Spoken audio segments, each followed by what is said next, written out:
네, 성경 요한계시록 1장 4절 이하의 말씀입니다. 요한은 아시아에 있는 7교회에 편지하노니 이제도 계시고 전에도 계시고 장차 오실 이와 그 보호자 앞에 7영과 또 충성된 증인으로 죽은 자들 가운데서 먼저 나시고 땅의 임금들의 머리가 되신 예수 그리스도로 말미암아 은혜와 평강이 너희에게 있기를 원하노라. 우리를 사랑하사 그의 피로 우리 죄에서 우리를 해방하시고 그 아버지 하나님을 위하여 우리를 나라와 제사장으로 삼으신 그에게 영광과 능력이 세세토록 있기를 원하노라. 아멘. 볼지어다 구름을 타고 오시리라. 각인의 눈이 그를 보겠고 그를 찌른 자들도 볼 터이요 땅에 있는 모든 족속이 그를 인하여 애곡하리니 그러하리라. 아멘. 주 하나님이 가라사대 나는 알파와 오메가라. 이제도 있고 전에도 있었고 장차 올 자요 전능한 자라 하시더라. 나 요한은 너희 형제여 예수의 환난과 나라와 참음에 동참하는 자라. 하나님의 말씀과 예수의 증거를 인하여 반모하는 섬에 있었더니 주의 날에 내가 성령에 감동하여 내 뒤에서 나는 나팔 소리 같은 큰 음성을 들으니 가로되 너 보는 것을 책에 써서 에베소, 스무나, 버가모, 두아디라, 사데, 빌라델비아, 라우디게아 7교회에 보내라 하시기로 몸을 돌이켜 나더러 말한 음성을 알아보려고 하여 돌이킬 때에 7금 촛대를 보았는데 촛대 사이에 인자 같은 이가 발에 끌리는 옷을 입고 가슴에 금띠를 띠고 그 머리와 털의 희기가 흰 양털 같고 눈 같으며 그의 눈은 불꽃 같고 그의 발은 풀무에 단련한 빛난 주석 같고 그의 음성은 많은 물소리와 같으며 그 오른손에 7별이 있고 그 입에서 좌우에 날성검이 나오고 그 얼굴은 해가 힘있게 비추는 것 같더라. 내가 볼 때 그 발 앞에 엎드러져 죽은 자같이 되매 그가 오른손을 내게 얹고 가라사대 두려워 말라. 나는 처음이요 나중이니 곧 산자라. 내가 전에 죽었었노라. 볼지어다 이제 세세토록 살아있어 사망과 음부의 열쇠를 가졌노니 그러므로 네 본 것과 이제 있는 일과 장차 될 일을 기록하라. 네 본 것은 내 오른손에 7별의 비밀과 7금 촛대라. 7별은 7교회의 사자요 7촛대는 7교회니라. 아멘. 기도하겠습니다. 은혜로우신 하나님 감사합니다. 주의 큰 사랑과 은혜 가운데 저희들 거하게 하시고 오늘도 주님 말씀 앞에 서게 하심을 감사합니다. 오늘도 아버지 하나님이여 우리 요한계시록의 말씀을 통하여 저희들이 은혜 받기를 소망합니다. 주께서 우리에게 말씀하시고 우리들은 주님의 음성 듣기를 소망합니다. 성령으로 축복해 주시고 큰 은총 내려 주옵소서. 깨닫는 영 더하여 주옵소서. 계시의 영을 부어 주시옵소서. 예수님의 이름으로 기도드리옵나이다. 아멘. 우리 계시의 말씀들이다 그랬습니다. 계시란 말은 감춰져 있는 것을 이제 열어 보여준다는 뜻이라 그랬죠. 그러니까 세상에 우리가 많은 사람들이 있어도 이 열림받은 사람은 적어요. 열림받은 사람이 적다. 그러니까 우리가 이 말씀의 세계가 열려진다는 말은 계시가 보여진다는 뜻이에요. 그러니까 계시란 말은 상당히 두려운 말이죠. 사실은 하나님께서 그리스도께서 우리에게 말씀하신다는 뜻이기 때문에 그러니까 하나님께서 우리에게 말씀하신다는 것은 우리가 두렵고 떨림으로 그 말씀들을 사실은 받아야 된다는 거예요. 그러니까 말씀은 우리가 즐겁기 위해서 우리가 읽는 게 아니에요. 이 말씀을 읽는 자는 두렵고 떨림으로 하나님을 경외하고 하나님을 섬기도록 하는데 그 목적이 있는 거죠. 그러니까 두렵고 떨림으로가 우리 심령 속에 될 때에 오늘 우리의 마음속에서 하나님을 향한 그 진실함들이 흘러나오게 된다. 근데 우리가 이 요한계시록을 읽으면서 소망을 갖지만 그러니까 그 소망 이면에는 뭐냐? 하나님을 경외하는 마음이 들어있어야 진정한 소망이 나오는 거예요. 그러니까 하나님에 대하여 우리가 두렵고 떨리는 마음이 없다면 우리가 방종하게 되고 말씀을 업신여기게 되는 일들이 나온다. 그래서 우리들은 이제 이 말씀을 하나님을 경외하는 마음으로 이 말씀을 펼치고 그리고 이 말씀을 하나하나 읽어나갈 때 주께서 나에게 하신 말씀으로 레마로 이 말씀들을 받아들임으로 우리가 이 말씀이 나를 살찌우고 살리게 하는 말씀이 될 것이라는 거예요. 자, 어제 우리가 이제 이 계시에 대한 말씀을 함께 우리가 나누었죠. 오늘 4절인데요. 요한은 아시아에 있는 7교회에 편지하노니 라고 얘기를 합니다. 아시아에 있는 7교회가 있어요. 우리가 성경에 보니까 수많은 교회가 있지만 그 중에 왜 하필이면 아시아에 있는 7교회인가? 그죠? 이 7이라는 숫자가 말하는 게 완전수의 세상에서의 완전수다. 그러니까 7교회에 보내지만 세상에는 7종류의 교회가 있고 또한 그 교회의 줄기를 따라서 살아가는 7종류의 성도가 있다는 것을 보여주는 거예요. 다른 말로 7종류의 교회는 7종류의 목회자여 7종류의 성도를 얘기하는 거예요. 그러니까 7종류의 교회가 있다. 이 말은 줄기가 7줄기다 이런 뜻이에요. 그냥 말세에 이 많은 그 교회가 있는데 이 교회가 총 한 7줄기의 어떤 그런 줄기의 어떤 이러한 것들을 가지고 교회 활동을 한다. 어떤 교회는 에베소 교회 같은 줄기를 가지고 있고 어떤 교회는 스무나 교회 같은 줄기도 있고 어떤 교회는 버가모, 어떤 교회는 투아디라, 어떤 교회는 사대, 어떤 교회는 뭐 빌라델비아, 어떤 교회는 라오디게아 교회 같은 그런 모습을 가지고 있더라 이 말입니다. 또 이렇게 이 7교회의 모습이 마지막 때에 뭐 나오는 어떤 그런 모습이기도 하지만 역사 속에서 일어나는 어떤 그런 교회의 모습이기도 하다라고 뭐 이렇게 말을 하기도 합니다. 하지만 이 모습들은요, 우리 영혼의 모습들을 얘기하는 거예요. 교회가 세워졌다 그래서 다 똑같은 교회가 아니라 교회 안을 움직이고 있는 영적인 흐름들이 다르더라. 그래서 이 교회 가면 이 교회의 흐름이 있고 저 교회 가면 저 교회의 흐름이 있어요. 그러니까 이게 얼마나 이게 무시무시한 내용이냐면 흐름이라는 이 흐름들을 어떤 흐름을 타느냐에 따라서 성도의 모든 삶의 방향성과 길이 달라진다는 거예요. 그러니까 나는 뭐 하나님 앞에 이것만 하면 돼. 이것만 하면 돼요. 그러니까 이게 뭐냐면 하나님 앞에 집중하면 돼 하지만 집중도 흐름을 따라서 이게 돼요. 그리고 여러분들이 성경을 많이 읽고 깨달아서 여러분들이 그 흐름을 진짜 하늘로부터 내려오는 고귀한 흐름을 잡은 사람들은 교회가 사실은 필요가 없어요. 이런 말하면 안 되는데 교회가 필요 없어. 교회고 기도원이고 이런 것이 필요가 없어. 왜냐하면 이미 하늘 줄기를 딱 잡았기 때문에 여기 앉아있던 저기 앉아있던 그런 사람들은 사실은 그게 의미가 없는 거예요. 이미 하늘 줄기를 잡았기 때문에.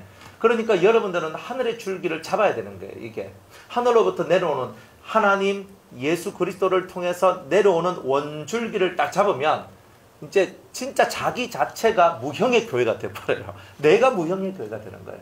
그러니까 우리가 보이는 유형의 교회는 그냥 우리가 그냥 교획하고 모이락해서 모이는 거지. 사실 교회라고 그래서 모이라고 해서 모이는 거예요. 그러니까 모여서 우리가 여기서 성도의 교제도 나누고 서로 이렇게 하지만 이런 단계를 다 거쳐서 우리 자체가 무형의 교회가 되는, 무형의 교회가 되고 무형의 기도원이 되고 무형의 수도원이 되고, 그러니까 내 자체가 하나님하고 이게 연결되는 통로가 탁 만들어지는 이런 상태가 되는 것, 바로 이것이 진정한 교회의 사실은 모습입니다.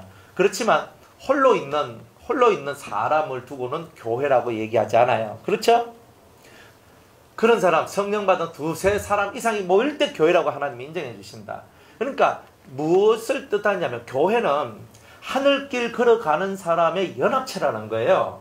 그러니까 우리가 교회라는 말을 쓸 때는 우리는 땅의 길을 걷지 않고 하늘길을 걸어가고 하늘길을 걸어가는 연합체로서 우리는 우리의 삶을 살겠습니다. 그러니까 함께 우리가 우리의 길을 걸어가야 되겠죠. 함께 우리가 우리의 길을 걸어가야 되는 거예요. 우리의 길이 뭡니까? 하나님께서 우리에게 내려주신 좁은 길. 생명을 위하는 길은 좁고 협착하고 사망의 길은 넓더라. 그래서 사망의 길, 이 넓은 길을 찾는 사람은 많고 좁은 길을 찾는 사람은 적다 그랬던 거예요. 그러니까 우리가 이 교회라는 혹은 기도원이라는 혹은 뭐 수도원이라는 혹은 어떤 공동체라는 어떤 선교단체라는 수많은 이름을 가지고 있어도 하나님은 그 모든 이름이 다 뭐다? 다 교회다. 하나님 앞에서는 다 교회다 이 말이에요. 큰 틀에서 다 교회다. 다른 이름을 수많은 다른 이름을 가지고 있어도 결국은 통틀어서 성경적 개념으로 따지면 두세 사람 이상이 내 이름으로 모인 곳에 내가 함께 하리라 그랬으니 그것들이 다 교회다 이 말이에요. 근데 그런 교회가 어떤 줄기를 붙들고 있어야 되나? 그런 교회들이 어떻게 나아가야 되나? 이런 거예요. 우리 이제 2장부터는요, 에베소 교회부터 보면, 에베소 교회의 이야기를 보면, 이 교회는 정말 멋있다, 괜찮다, 좋다, 이런 게 있지만, 뭔가 부족한 것들이 나오죠. 그러니까 이런 부족한 것들을 왜 보여줍니까? 현재 우리 심령의 모습이 그러하기도 하고, 우리 교회들의 모습이 그러하기도 하기 때문에, 때로는 우리 목회자의 모습이 그러하기도 하기 때문에, 이런 것들을 보여주시면서, 너희들의 단점과 너희들의 약점을 이 말씀을 통해서 바로 깨닫고 이것을 고쳐나가는 일을 하라 이렇게 말씀하시는 거예요. 그러니까 이 성경에 있는 모든 말씀 회개시키는 거죠. 회개, 그랬어요. 회는 무슨 회?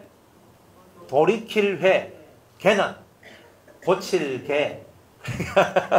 그러면 돌이켜서 뭐 하는 거예요? 고치는 거예요. 그러면 이 7교회에다가 하나님께서 이 말씀을 주시는 건 뭐예요? 돌이켜서 고쳐라는 뜻이에요. 그죠? 근데 말씀이 아니 임하면 어떻게 돼요? 못 돌이키지. 돌이킬 수도 없고 나를 고칠 수도 없다 이 말이에요. 그러니까 하나님 말씀을 들을 수 있고 하나님 말씀이 내게 임한다는 말은 하나님의 은혜가 내게서 끊어지지 않았다는 것을 얘기하고 있는 거예요. 그러니까 주께서 여러분들에게 말씀하고 있다. 예배를 드리는데 기도를 하는데 주님이 내게 이 말씀을 주신다 하는 그런 막 감동과 감화들이 막 일어났어요. 그 말은 뭐예요? 주님이 나를 버리지 않고 주님이 나와 함께하고 계시다는 거잖아요. 주님이 내게 말씀하신다는 것은 내게 기회를 주신다는 거잖아요. 내가 변화될 수 있는 기회, 고쳐낼 수 있는 기회, 내가 새롭게 될 수 있는 기회. 여러분이 자리에 앉아 있는 것이 뭐냐? 내가 변화될 수 있는 기회가 오고 있다는 거예요. 그러니까 이런 은혜가 저와 여러분들 속에 찾아오고 있잖아요. 참 많은 사람들이 은혜를 찾고 많은 사람이 생명을 찾기를 원하지만 근데 그게 쉽지는 않잖아요. 이 땅에 얼마나 많은 그리스도인이 있어요. 하지만 진짜 이 7교회 중에 한 줄기를 이렇게 따라가더라. 그래서 나는 정말 주님을 사랑하고 주님을 위하고 주님을 따라가고 싶은데 근데 내 영의 줄기가 이렇게 크게 좋지 않아서 영의 흐름들이 좋지 않아서 이 가다가 굴곡이 심하고 또 가다가 엇길로 빠져나가고 원래 원초적으로 하나님이 원하신 근본의 뜻에서 자꾸 떨어져 나가는 것이 보이더라 이 말이에요. 그래서 이 소아시아 7교회에 보면 2교회는 칭찬을 받고 5교회는 칭찬과 책망을 아울러 받죠. 그죠? 그리고 뭐 이 5교회 중에서 2교회는 책망만 다 받아요. 책망만. 그러니까 책망하고 아니면 칭찬과 책망하고 아니면 칭찬만 하든지 이런 교회가 섞여져 있다 이 말이에요. 근데 그 중에서 우리는 어떠한 교회일까? 어떤 심령의 교회일까? 이걸 잘 보라. 교회 간다고 뭐 우리 교회 이렇게 하지 말고 내 심령 교회가 어떤 것일까? 그리고 내가 만나는 그 사람들은 내가 함께 만나서 함께 공동체를 이루고 있는 그 사람들은 어디를 향해 달려가고 있나? 이런 것들을 봐야 된다 이 말이에요. 그러면서 내가 스무나 교회구나, 내가 에베소 교회구나, 내가 4대 교회 같구나 이런 것들을 깨달을 때 이 말씀 붙들고 기도하고 회개하면서 내가 너는 회개하라 한 말씀이 내 말씀이 되는 거죠. 그런데 그렇게 안 되면 이 말씀이 내 말씀이 안 되는 거예요. 그래서 소아시아 7교회한테 편지를 보낸단 말은 기회를 준단 말이고 어떤 기회? 회개할 기회. 내가 뉘우치고 돌이켜서 고쳐 나를 고쳐서 온전하게 만들 수 있는 기회가 우리 모든 아직 이 땅에 있는 모든 성도들한테 그 은혜가 지금 내려지고 있다. 왜? 오늘 우리가 이 말씀을 듣고 있으니까 그 은혜가 아직도 우리에게 전달되어지고 있다는 거죠. 그러니까 우리는 변화될 수 있는 기회가 우리에게 온 것에 대해서 감사하자. 자, 이런 겁니다. 그래서 7교회는요, 지상에 있는 모든 교회예요. 지상에 있는 모든 교회다. 여기서 그냥 아시아에 있는 7교회라고 했지만 지상에 있는 모든 교회가 7줄기 속에 있더라. 이제 이런 것을 얘기합니다. 자, 편지하노니 첫 번째로 이제도 계시고 전에도 계시고 장차 오실 이와 그 보좌 앞에 7영과 또 충성된 정인으로 죽은 자들 가운데서 먼저 나시고 땅에 임금들의 머리가 되신 예수 그리스도로 말미암아 은혜와 평강이 너희에게 있기를 원하노라. 이렇게 얘기하죠. 제일 먼저 나오는 게 이제도 계시고 전에도 계시고 장차 오실 이가 누구예요? 예? 예수님. 누가 예수님이라 그래요? 여호와 하나님. 네, 하나님. 여호와. 그죠? 여호와. 그 다음에 보좌 앞에 7영. 네, 7 성령이죠. 그 다음에 충성된 정인으로 땅의 임금들의 머리가 되신 자 누구? 예수 그리스도. 그러니까 신들의 이야기죠. 그죠? 성부와 성자와 성령이잖아요. 그죠? 이런 거예요. 그러면 우리가 이 성경을 자세히 보면은 그렇다면 이제도 계시고 전에도 계시고 장차 오실이라. 그렇다면 정말 주님은 이 말씀과 어떤 연관성이 있을까? 우리는 이제도 계시고, 그건 뭐예요? 현재. 전에는 뭐예요? 과거에도 계시고, 장차, 미래에도 계시고. 그러니까 과거와 현재와 모든 미래의 주관자가 되시는 분이 누구다? 여호와 하나님이시다. 그분이 우리의 창조주다는 뜻이죠. 우리 이사야, 우리 성경을 한번 보도록 할게요. 이사야 44장 6절. 하나님에 대하여서 우리가 좀 봐야 될 필요가 있어요. 이사야 44장 6절. 네. 다 같이 한번 읽어볼까요? 시작. 이스라엘의 왕인 여호와, 이스라엘의 구속자인 만군의 여호와가 말하노라. 나는 처음이요 나는 마지막이라. 나 외에 다른 신이 없느니라. 그러니까 구약에도 똑같은 말, 이게 비슷한 말이거든요. 근데 주님이 뭐라 그래요? 처음이고, 여호와께서 나는 처음이다. 모든 세상의 처음, 모든 것의 시작이 나다. 이렇게 얘기하시고, 또 나는 끝이다. 내가 너희의 끝이다. 너희가 자라서 어디까지 오노? 그러니까 내 앞에까지 온다. 이 세상의 모든 종말도 누가 결정하나? 하나님이 결정한다는 거예요. 그러니까 이 세상의 모든 프로그램이 시작되어서 끝나는 모든 종착역까지 그 모든 것을 주관하시는 분이 바로 만군의 하나님 여호와다. 이런 뜻이죠. 그러니까 이런 하나님의 역사가 우리의 삶을 이끌고 계신다는 거예요.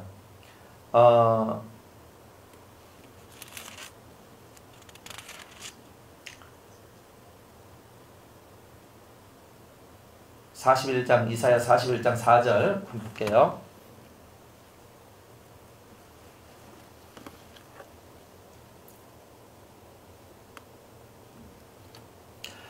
이 일을 누가 행하였느냐? 누가 이루었느냐? 누가 태초부터 만대를 명정하였느냐? 나 여호와라. 모든 세상을 주관하고 통치하고 다스리시는 분. 태초부터, 그렇죠?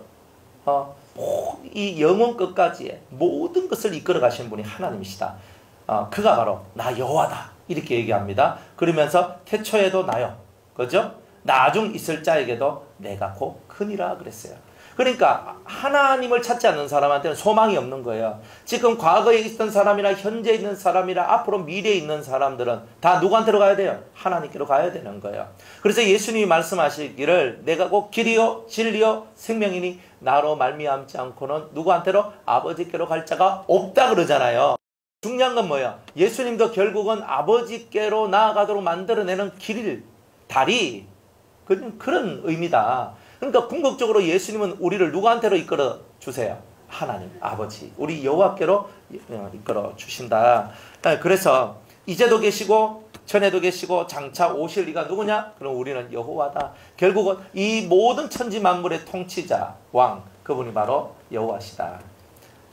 자, 두 번째로 그 보좌 앞에 7영이라 그랬어요. 그러면 하나님께서 이 세상을 어떻게 통치하시나? 7영을 통해서 통치하시더라. 이 말이에요. 7영을 통해서.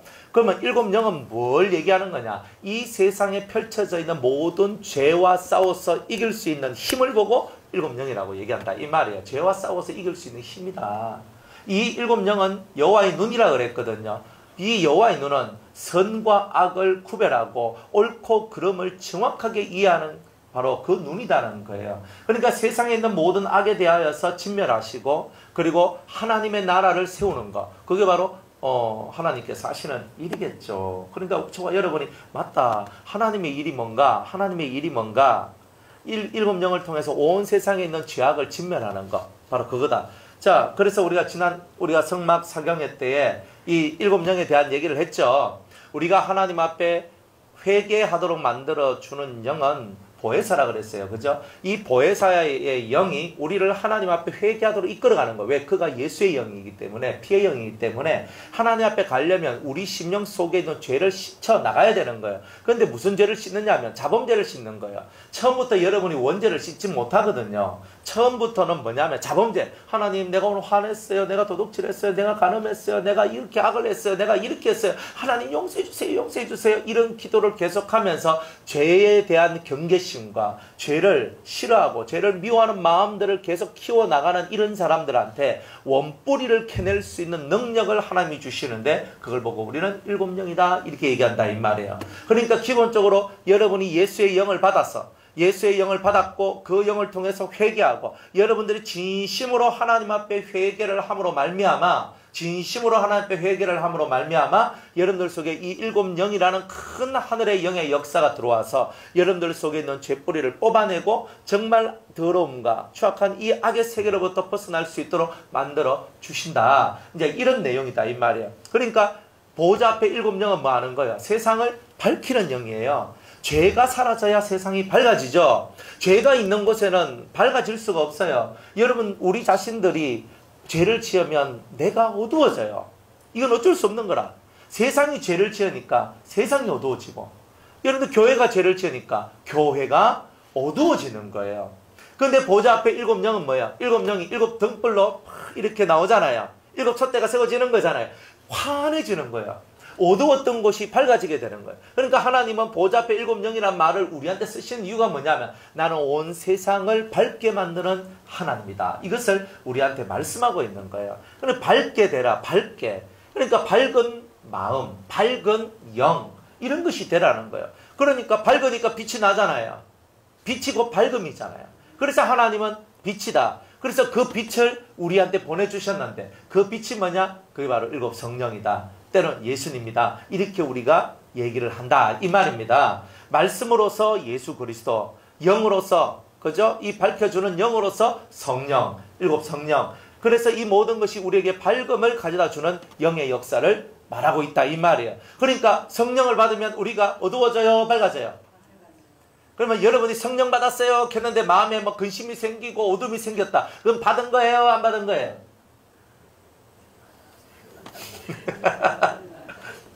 받긴 받았는데 7개 불이 펴야 되는데 7개 중에 그냥 뭐 이래 그죠 한 뭐 2개 폈다 그러면 5개만큼 어두운 게 있다 이 말이에요. 그게 그러니까 우리는 지금 성령을 받긴 받았는데 보혜사를 받긴 받았는데 이 일곱 영의 역사가 우리 속에 확 들어와야 되는데 이게 잘 안 돼가지고 우리가 성령이 충만할 때는 와 하고 너무 좋다가 또 뭐 안 될 때는 휙 그냥 까불어져가지고 뭐 중리 사니까 하고 내가 뭐 살 의미가 있나 이러고 막 이렇게 되잖아요. 안 그래요? 그러니까 그런 걸 바라볼 때 내가 진짜 보혜사를 통해서 회개하긴 했어도 진짜 이 죄를 뼛속 깊숙이 숨겨져 있는 이 죄를 내가 도말하고 없애려고 하는 이런 일들은 내가 안 했구나. 그렇기 때문에 내 속에 이 어둠이 아직 존재하고 있구나.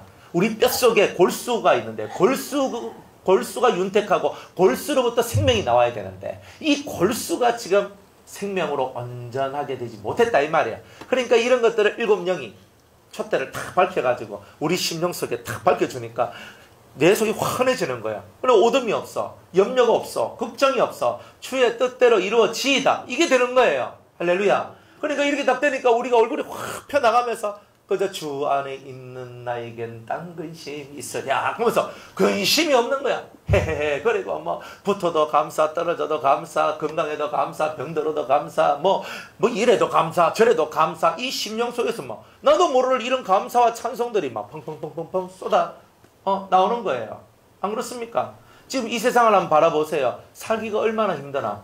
정말 먹고 사는 것 자체도 힘들고 내가 하루하루 살아가는 게 지탱하는 것이 힘든 이런 시대에 우리가 살고 있는데 남들은 니는 뭐 사는 게 이렇게 힘들고 어려운데 근데 니는 왜 이렇게 인상이 왜 이리 좋노?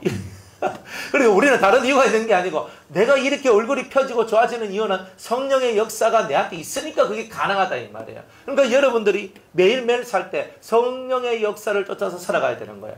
그러면 성령의 역사는 나를 위할까요? 남을 위할까요?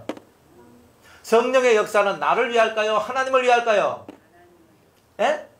그러니까 내 속에 있는 성령의 역사가 하나님을 위하고 그리고 내 이웃을 위한다면 이건 성령의 역사다 이 말이에요. 그런데 나를 자꾸 위하려고 그래. 그거는 마귀. 내가 마귀라 이 말이에요. 그때는.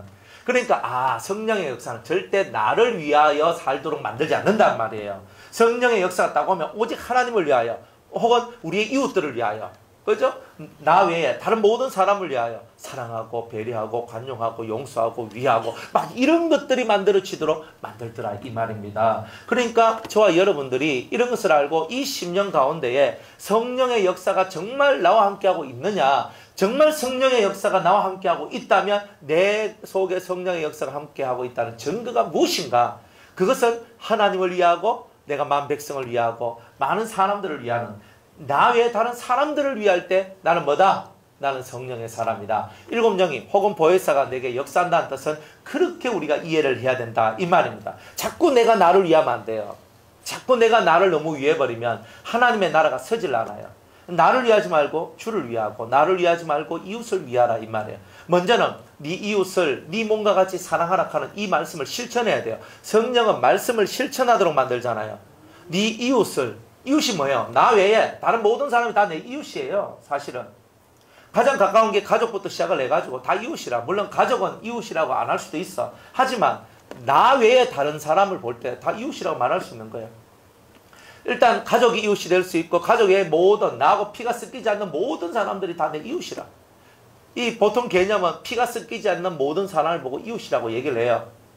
그러니까 우리의 모든 이웃을 향하여서 여러분은 헌신하고 여러분들은 나를 쳐서 복종시키며 그들을 위하여 내가 희생할 헌신할 준비가 되어 있느냐. 주님은 이렇게 묻고 있는 거예요. 아무도 안 해도 아무도 나를 위하여 해주는 게 없어도 내가 정말 주님을 위하여서 살아갈 수 있는 힘이 있느냐는 거예요. 그런 힘이 있을 때 여러분들은 하나님의 사람이라고 말할 수 있는 거예요. 다른 게 하나님의 사람이 아니에요. 다른 사람이 이렇게 하든 저렇게 하든이 중요한 게 아니라 내 안에 있는 성령을 쫓아서 진리의 말씀을 이루어 나가는 일을 하는 것이 진짜 백이 성도의 모습이다 이 말이에요. 뭐 저 사람도 안 하고 저 사람도 안 하는데 우리 목사님들 바라보면서 목사님도 안 하는데 우리 평신도가 뭐랍니까? 아니 목사님 지옥 가면 여러분들도 지옥 갈랍니까? 그건 아니잖아요. 목사님 지옥 가도 나는 천국 가야 되는 거 아니에요? 나는 우리 목사님 사랑하는 우리 목사님 그러면서 지옥까지 따라가실래요? 가셔도 돼요. 누가 뭐라 하는 것도 아니고 나는 가겠다는데 누가 뭐라 하겠어요? 그러니까 우리들은 항상 성경을 통해서 진리만 쫓아가라 이 말이에요. 성령이 어떻게 역사하냐? 진리대로 사는 것을 역사하지 진리대로 살지 않는 역사는 하지 않는다. 그래서 진리대로 사는 게 뭐냐? 네 이웃을 네 몸과 같이 사랑하라. 일단은 눈에 보이는 사람을 사랑하지 못하는 자가 눈에 보이지 않는 하나님을 사랑할 수는 없는 법이다. 저는 하나님 사랑합니다 하는데 이웃을 개떡같이 대우하면 내가 하나님을 개떡같이 대우하는 거하고 똑같다 이런 뜻이에요. 그러니까 우리는 내가 눈에 보이는 사람한테 대하는 거, 내가 진심을 다하고 성심을 다하여서 이웃들을 대하는 것이 곧 하나님을 대하는 것이다. 이런 믿음을 갖고 사는 사람은 성령의 역사가 더 충만해지고 더 많아질 것이다 이 말이에요. 그러니까 우리들이 이런 개념을 갖고 살아가야 된다. 그래서 보좌 앞에 일곱 영이 등불로 탁 켜져 있는데 온 세상을 환하게 밝혀주고 우리의 심령 또한 환하게 밝혀주시는 우리 주님의 역사, 우리 하나님의 역사가 이렇게 있다는 것을 보여주기 위하여 이제도 계시고 전에도 계시고 장차 오실 그 하나님과 보좌 앞에 그 하나님의 보좌 앞에 있는 일곱 영에 대한 얘기를 쓰는 것이 바로 다 이런 뜻이 있다 하는 것을 말씀하고 있는 거예요. 그 다음에 충성된 정인으로 5절에 충성된 정인으로 죽은 자들 가운데서 먼저 나시고. 충성된 정인, 충성되다 말은 뭐예요? 곧이곧대로 자기에게 준 사명을 그대로 완수한다. 그러니까 너는 동쪽으로 가라 하면 동쪽으로 가야 돼요. 여러분들 어떤 이스라엘의 왕한테 어떤 선지자가 가가지고 왕한테 당신이 어떻고 저떻고 하면서 막 이렇게 예언을 하고 돌아와요. 근데 돌아오는데 하나님 말씀하시기를 너는 절대로 왔던 길로 가지 말고 중간에 물을 마시거나 뭔가를 먹지도 마라. 이렇게 얘기를 했어요. 자기가 베델에 가서 얘기하고 이렇게 쭉 나오는데 베델에 있는 어떤 할아버지 선지자가 와가지고 내 하나님 앞에 받았대. 네 대접하러 가더라. 그래서 다시 왔던 길로 돌아갔어요. 성경에 보면 그렇게 되어 있더라고요. 그래 하나님께서 그 사람한테 먹고 있는데 그 사람을 그 선지자를 데리고 왔던 늙은 노인한테 하나님의 신이 임해가지고 내가 너한테 했던 말을 왜 지키지 않느냐 하면서 그 사람한테 신이 임해가지고 그 선지자를 책망하고요. 그래가지고 나중에 사자한테 물려 죽게 돼요. 이런 일들이 너는 너의 묘실에 조상의 묘에 들어가지 못하리라 이렇게 얘기했던 거예요. 그게 얼마나 우리가 하나님 말씀을 지킨다는 게 오리지널 그대로를 지켜야지. 나는 하나님께서 내한테 말씀하시기를 절대 왔던 길로 다시 베델로 다시 돌아가지 말고 절대 먹지도 말고 마시지도 말라. 누가 엄마 만나더라도 너는 인사도 하지 마라. 그냥 그대로 왔다가 그대로 가는 거예요. 그래야 된단 말이에요. 그 사르밧 과부의 아들이 죽었어요. 그래가지고 그 사르밧 과부가 과부가 아니지. 사르밧 과부였나? 아니다. 수넴 여인이 수넴 여인. 나타니까 자꾸 이 성경을 읽다 봐도요, 맞아, 헷갈리는 게 있어요. 수넴 여인의 아들이 죽게 돼요. 그래, 엘리사, 그 수넴 여인이요, 자기 아들이 딱 죽었는데, 엘리사를 위해서 펼쳐놓은 다락에다가 그대로 이제 그 죽은 아들을 그 위에 올려놔요. 그리고 자기가 그 엘리사를 찾아가요. 찾아가서 엘리사 발을 붙들고, 왜 내가 언제 아들 달라합니까? 하면서 막 이렇게 막 울고 막 통문이 여기면서 막 속이 상해가지고 막 합니다. 보니까, 그리고 이제 자기 종한테 엘리사가 내 지팡이를 들고 누가 내한테 말하든지 네가 가면서 누가 너한테 무난하든지 인사를 받지 말고 곧장 가서 이 지팡이를 그 아이의 머리맡에 놔라 이렇게 얘기하는 거야. 그러니까 그 종이 가가지고 그 사환이 가서 뭐 그대로 가가지고 탁 놔요. 그러니까 순종 충성이란 말이 뭐냐면 고지고대로 하는 거예요. 아이고 아이고 그 지나가다 이 지팡이 들고 막 지나가는데 누가 아는 사람이 아이고 뭐 잘 있었나 그러니까 아이 잘 있었어요 이렇게 하면 끝나는 거예요. 그 아이 못 살리는 거라. 하나님의 말씀 뭐냐면은 네가 지팡이를 들고 그 아이의 옆에 놔라 하면 놔야 되는 거라. 네가 이렇게 하면 안 돼 하면 안 해야 되는 거라.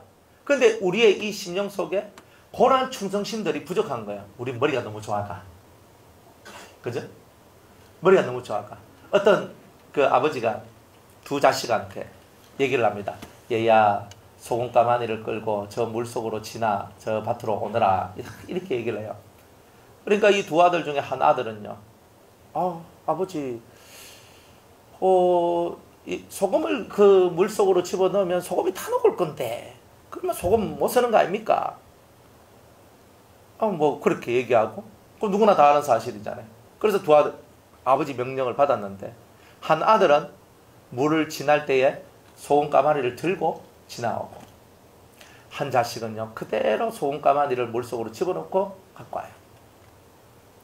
그랬더니 소금 가마니가 푹 젖어가지고 물속으로 지나오니까 소금이 싹 녹잖아요. 그럼 나중에 탁 와가지고 보니까 가마떼기를 펼쳐봐라 자루를 펼쳐라 하니까 그 소금이 타 넣은 곳에는 금덩어리가 하나가 이렇게 딱 들어있더라는 거예요. 순종을 하면 다 이렇게 된다. 그래 그 자식들에게도 우리가 이 뭔가를 얘기해봐도 그대로 순종하는 사람이 어디 있어요? 뭐 어떤 사람한테 70일 작정기도 하십시오. 이렇게 얘기하니까 그죠? 예 알겠습니다. 어떻게 하면 됩니까? 이렇게 하시고 저렇게 하십시오. 예 알겠습니다. 뭐 이런 사람도 있는데 70일 작정기도 한번 하십시오. 이렇게 하면 그거 왜 합니까? 이래 나오는 덜급해서 그런 거예요. 사람들이.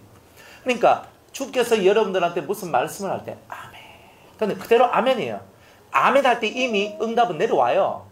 근데 아멘을 안 하면 어떻게 되느냐면 이미 응답은 안 내려와. 그러니까 처음 말씀을 받을 때 어떻게 하느냐 이게 중요한 거야. 아멘. 항상 아멘. 항상 이 심령 속에서 아멘. 자, 이런 것들이 우리 속에 나와야 된다는 거죠. 충성된 정인이 뭐냐? 하나님 말씀을 그대로 받고 그대로 전하는 것. 이게 바로 충성된 정인이에요. 예수님께서 요한복음에 있는 모든 말씀을 보면은 하나님께서 내게 주신 것 외에는 내가 한마디도 내가 전하지 하나님 앞에서 하나님께서 내게 주신 것 외에는 전하지 않는 것이 없다. 나는 모든 내가 전하는 말들은 아버지로부터 받은 것이고 내가 아버지께로 듣고 아버지께로부터 본 것을 내가 너희들한테 전한다. 이렇게 얘기하지. 내가 사심으로 내가 깨달아서 내가 뭐 알아서 내가 이렇게 한다. 이런 건 안 했어요. 그러니까 말씀의 세계는 뭐가 중요하냐면 그대로 순종하는 거예요. 그죠? 그대로 순종하는 거예요. 그냥 그대로 순종하는 거. 이 그대로 순종하는 훈련을 잘한 사람을 보고 충성된 사람이다. 이렇게 얘기를 하는 거예요. 그대로 하는 거예요. 근데 사람들은 그대로 안 하거든요. 내 생각할 때는 이게 맞는데 하기 때문에 거기서 여러분들이 안 되는 게 나와요. 신앙의 성취가 항상 이 정도 성취해서 딱 걸려있는 사람이 있어요. 여러분들이 한계가 있거든요. 쭉 오다가 여기서 탁 걸려. 못 넘어가. 근데 왜 못 넘어가노? 라고 이렇게 딱 보면요. 말씀을 내가 들었고 그 말씀을 행하면 그대로 올라가는데 여기서 말씀을 내가 한 3가지 지켜라 했는데 3가지 중에 1가지 지키고 2가지 못 지켜. 2가지 지키고 1가지 못 지켜. 못 넘어가요. 아, 이거는 뭐 내가 너무 하기 싫다. 안 해버려. 싫다 하고 안 해버리니까 충성됨에서 모지래는 거예요. 저울에 딱 달았더니 모지래니까 너는 아직 훈련을 더 받아야 된다. 그래가지고 내한테 무거운 돌이 푹 하면서 내려와가지고 그죠? 이제 이렇게 균형을 맞추게 되는 일들이 있다. 여러분들 이것을 알고 충성된 자는 말씀을 그대로 받고 그대로 실천하고 그대로 순종하고 그대로 이루는 것, 이게 바로 충성된 증인이다.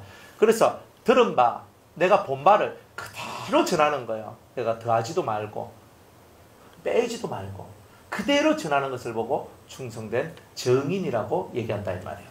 그리고 충성된 증인으로서, 하나님의 증인으로서 죽은 자들 가운데서 먼저 나시고 제일 먼저 죽은 자들 가운데서 살아나셨죠. 그런데 그러면 구약에는 죽은 자가 다시 산 게 없습니까? 구약이 있어요, 없어요? 구약에 죽었다가 산 자가 있어요, 없어요? 있잖아요.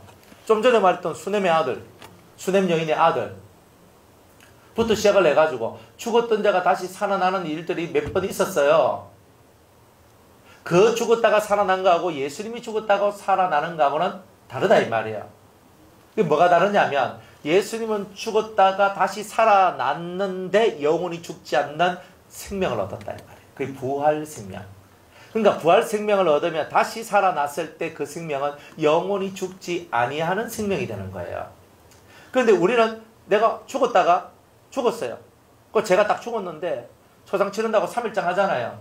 그래서 3일장 이제 하려고 이제 마지막 3일째 되는 날 제가 나는 다 필요 없다. 그냥 내 화장해가지고 그냥 뿌리라. 내가 막 이렇게 얘기했어. 제가 그렇게 얘기했다 이 말이에요. 딱 얘기를 하니까 그러니까 화장터에 가가지고 저를 이제 불 속에 이제 집어넣기 직전에 제가 툭툭 관을 툭툭 쳐가지고 깨어났네. 그러니까 살아났어. 그러니까 살아났다 할지라도 또 얼마 더 살면 또 어떻게 돼요? 또 죽을 거 아니에요. 이걸 보고는 살았다라고 말하는 게 죽은 자 가운데서 살았다라고 말하는 게 아니다 이 말이에요. 진정 죽은 자 가운데서 살았단 말은 죽음을 이겼다는 뜻이에요. 그러니까 다시는 사망이 내게 왕노릇하지 않는다는 것을 얘기하고 있는 거예요. 그것을 얘기하기 위해서 죽은 자들 가운데서 먼저 나시고 먼저 살아나시고 이렇게 얘기하는 거예요. 그러니까 여러분 죽었다 살아나도 또 죽는 것은 부활이 아니다. 그렇죠? 하나님이 생명을 연장시켜 주신 것이다. 이렇게 얘기하는 거고, 우리가 원하는 이것은 죽은 자 가운데서 다시 산다는 말은 다시 죽지 아니하는 영원한 생명, 부활의 생명을 얻게 되는 것. 오늘 예수님은 이런 일들을 하신 분이다. 그러니까 우리들도 예수님을 따라가면 다시 살아났을 때 영원히 죽지 아니할 위대한 하늘의 부활 생명을 얻게 될 것이다. 이렇게 말씀하고 있는 거예요. 그 다음에 땅의 임금들의 머리가 되신 예수 그리스도로 말미암아 그랬어요.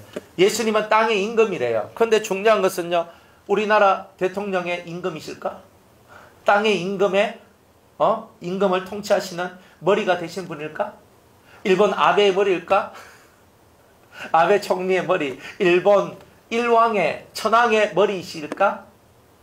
문재인 대통령의 머리이실까? 중국의 저 누구예요? 지금 시진핑의 머리이실까? 러시아의 푸틴의 머리이실까? 아니면 미국의 트럼프의 머리이실까? 예수님은 땅의 임금들의 머리라고 그랬잖아요.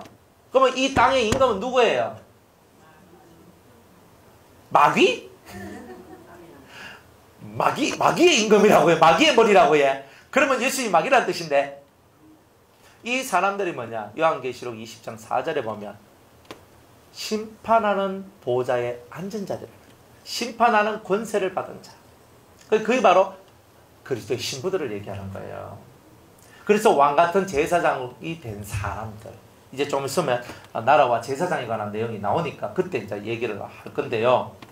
그러니까 여기서 말할 때 땅의 임금들의 머리란 말은 이 땅의 천년왕국 때에 14만 4천 명의 그리스도의 신부들이 이 땅을 통치할 거다 이 말이에요. 그리고 통치할 때 그들의 머리다. 그래서 예수님은 이들의 머리다. 그래서 만왕의 왕이요 만주의 주가 되신 분이다. 이렇게 얘기하시는 거예요. 그러니까 예수님은요 절대 세상 왕의 머리가 아니에요. 예수님은 세상 왕의 머리라 하면 이 세상이 이렇게 된 모든 책임이 누구한테 있는 거예요? 예수님한테 있는 거잖아요. 가끔 어떤 청년들이 저한테 물어요. 아니 목사님 왜 이렇게 불의하고 연쇄살인범이 나오고 와 이렇게 힘들고 어려운 이런 것들이 있습니까? 만약 신이 계시면 하나님이 이 온 세상의 통치자, 온 우주의 통치자라면 전능하신 자라면 이렇게 고통스럽고 이렇게 불의하고 이렇게 더럽고 이렇게 취약한 일들은 일어나지 않도록 미연에 다 방지해 주시면 안 됩니까? 라고 질문을 한다고요. 여러분 어떻게 대답하실래요? 하나님 다 아시잖아요. 그러면 정말 길 가다가 어떤 사람이 강도 만나 죽었어. 너무 가슴 아프잖아요.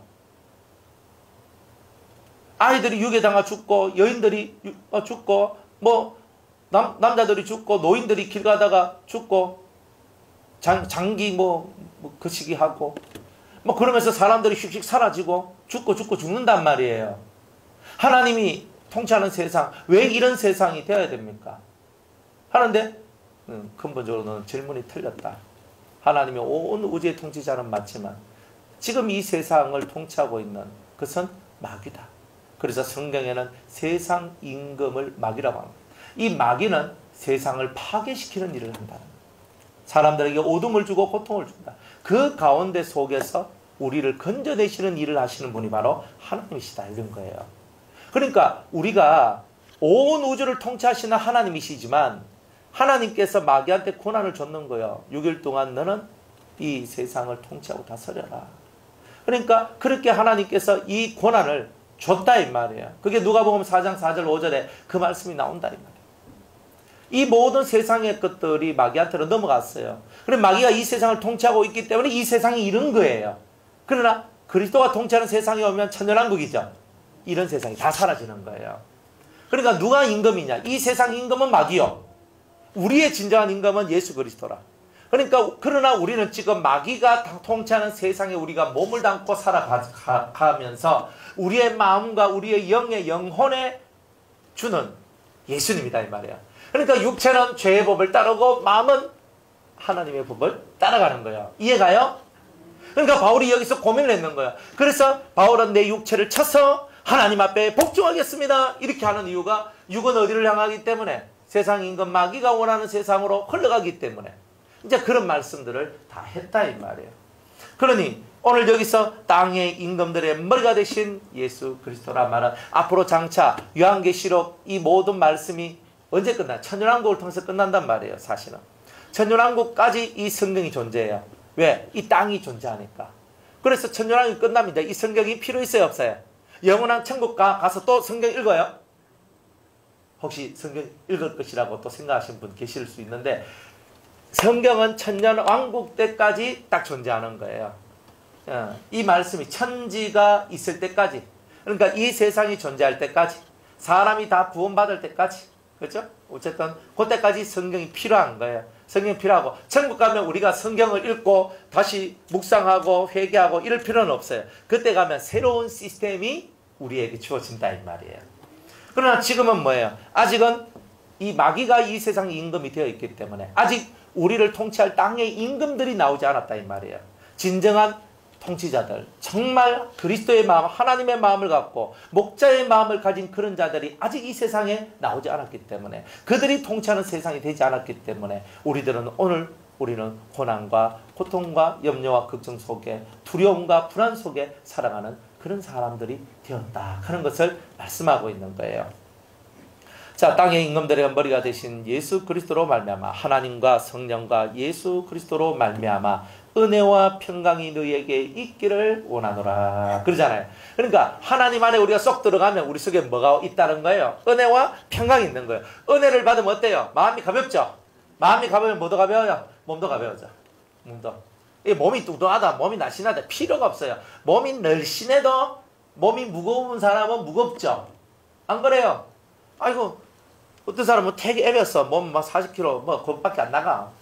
딱 만져보면 뼈다귀밖에 없어. 그런 사람인데 목사님 몸이 천근만근입니다. 야, 니는 40kg도 40kg밖에 안 나간 네가 무슨 천근만근이냐? 그래도 천근만근입니다. 이거는요 몸무게하고 상관이 없어요. 몸무게가 100kg, 200kg가 돼도 은혜를 받으면 헐 알아요. 이거는 희한한 생명의 능력이다 이 말이에요. 그러니까 은혜 받은 사람은요, 삶이 기뻐. 그리고 이 속에서 가벼움이 나와요. 은혜를 못 받으면요, 인생이 다 무거워. 자식 때문에 걱정하고, 남편 때문에 걱정하고, 아내 때문에 걱정하고, 부모 때문에 걱정하고, 돈 때문에 걱정하고, 뭐 때문에 걱정하고, 맨날 이 꽉꽉 채이니까 내가 무거워요. 그러니까 여러분이 하나님과 예수님과 성령을 믿고 그 성령의 역사 속에 살아가면 여러분은 은혜를 받게 되고, 은혜를 받으면 가벼워지는 거예요. 사람들은 다 은혜 받기를 원해요. 믿음을 하나님께 바치세요. 저는 하나님을 믿습니다. 믿음이 없이는 하나님을 기쁘시게 못해. 하나님을 믿습니다가 돼야 돼요. 그 믿음이 있어야 돼. 기도 아무리 해도 믿음이 없으면 어떻게 돼요? 여러분 열심히 기도하는데, 기도했는데 믿음이 없으면 어떻게 돼요? 안 들어줘요, 하나님이.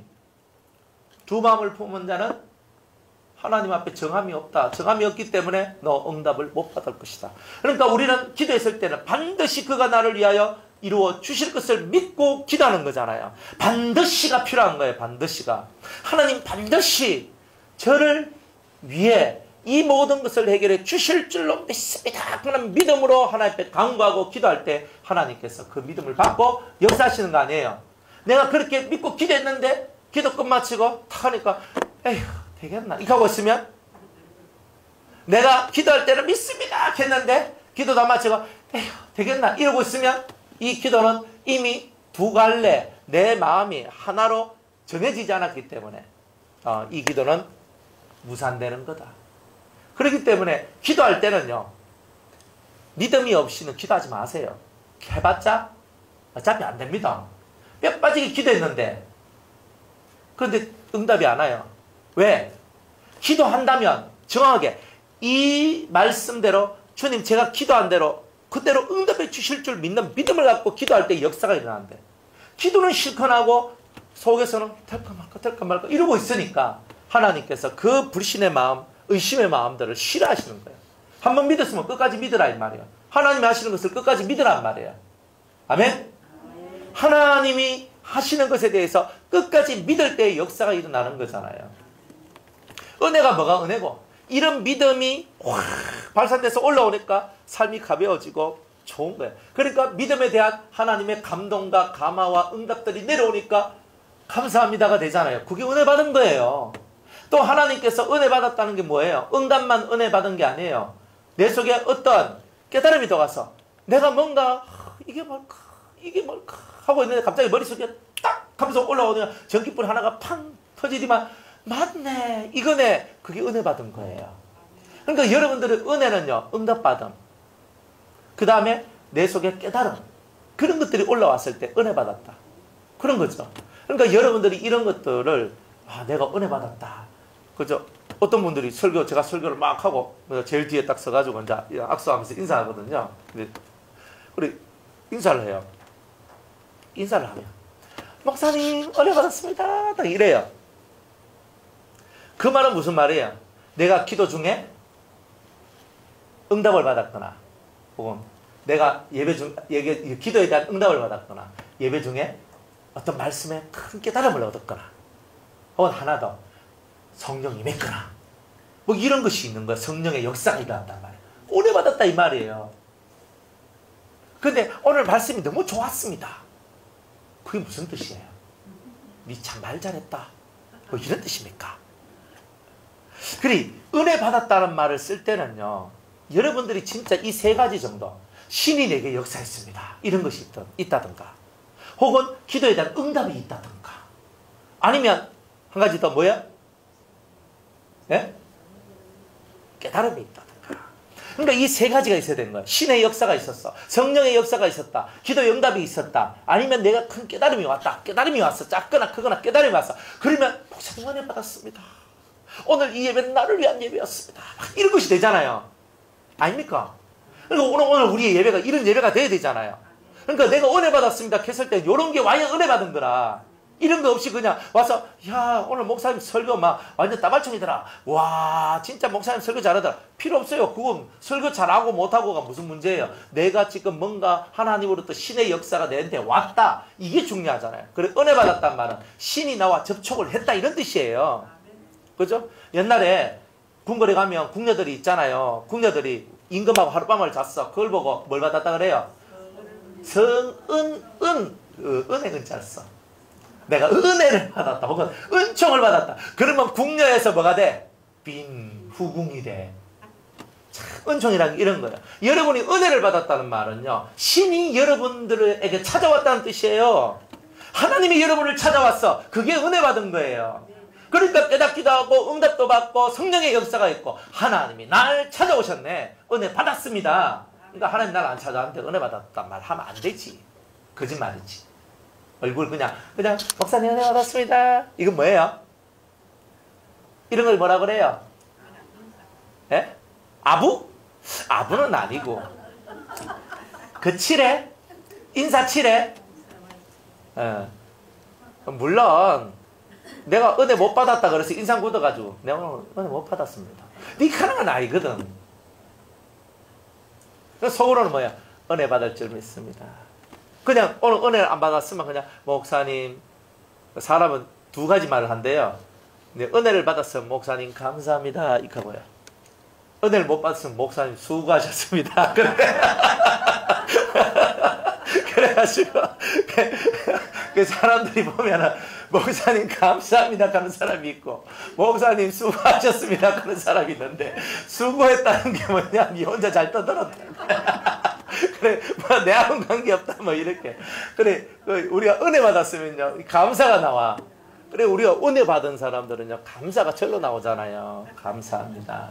그러니까 은혜 받으려면 우리 마음을 잘 닦아내야 되잖아요. 잘 닦아내야 되는 게. 그래서 은혜 받으려면 은혜 받을 내 그릇이 좋아야 되는 거예요. 그렇죠?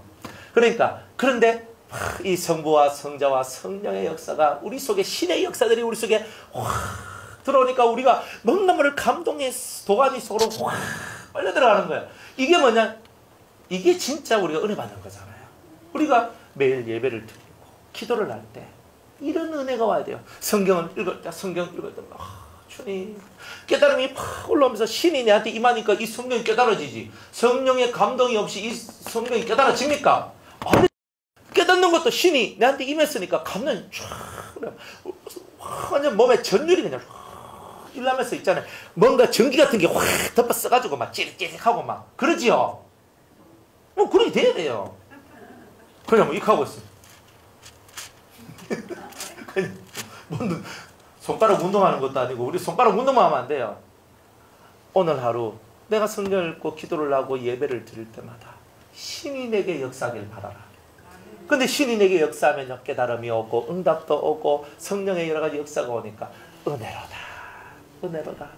예수 그리스도는 은혜 위에 은혜로다. 주님이 날 진짜 찾아오셨어. 그러면 은혜 위에 은혜를 받은 거잖아요. 하나님 말씀을 정확하게 이해하고 깨닫게 돼서 은혜 위에 은혜를 받은 거죠. 우리가 이런 은혜 위에 은혜를 받는 일들을 잘하자 이 말이죠. 그래서 신의 역사가 있을 때는 은혜가 온다. 그러니까 활짝 펴져요. 활짝 펴져요.